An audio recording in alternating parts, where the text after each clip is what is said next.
I'm going to talk today about calibration drift assessment. Every leak detection and repair LDAR rule has a requirement for daily calibration. Most of those rules do not have a requirement to check that later on in the day. It's important to configure and design your calibration drift assessment program correctly, because if you fail your drift check, you're going to have to go back and redo some monitoring. We had a lot of experience here at Sage Environmental, and we can help you to design and configure your program so that it will best fit your needs and make it as cost effective as possible. Now, why would we need to check calibration during the day? Your instrument can change for any number of reasons. One of the primary ones, you start out the morning with a fully charged battery, and over the course of the day, it becomes less and less charged. That can have an effect.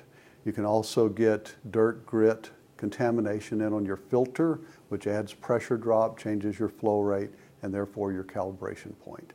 You can get hydrocarbons coating the insides of your sample tubing and probe, and those can continue to evolve and give you higher readings than normal.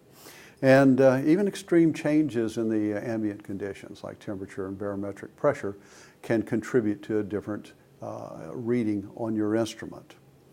Now, as I said, most regulations don't require a calibration drift assessment or drift check, but all the consent decrees that EPA has been negotiating with facilities and one regulation, NSPS VVA, do require calibration drift assessments.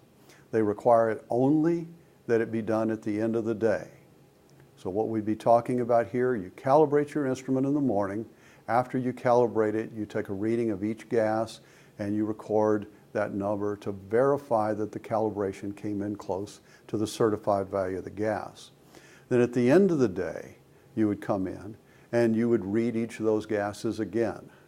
And if any of those gases are 10% or more below the certified value or below your morning reading, then that's considered to be a failed drift check.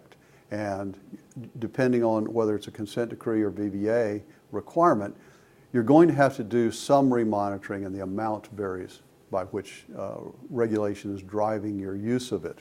Or indeed, if you might be doing it on a voluntary basis. Doing the calibration drift assessments themselves makes good sense. It's probably a 5-minute task to do it at the end of the day. And always remember, calibration is the only thing that connects your instrument's reading to any form of reality. So if you don't do any assessment of it during the day, you have no idea of the quality of the readings you're getting in the afternoon and evening. So again, this is a good program. It makes solid scientific sense, and it's in your best interest to do it. There's a number of ways you can configure them. Some will help you be more efficient than others, and we'd be happy to discuss if you have any questions and help you work towards that perfect calibration drift assessment program.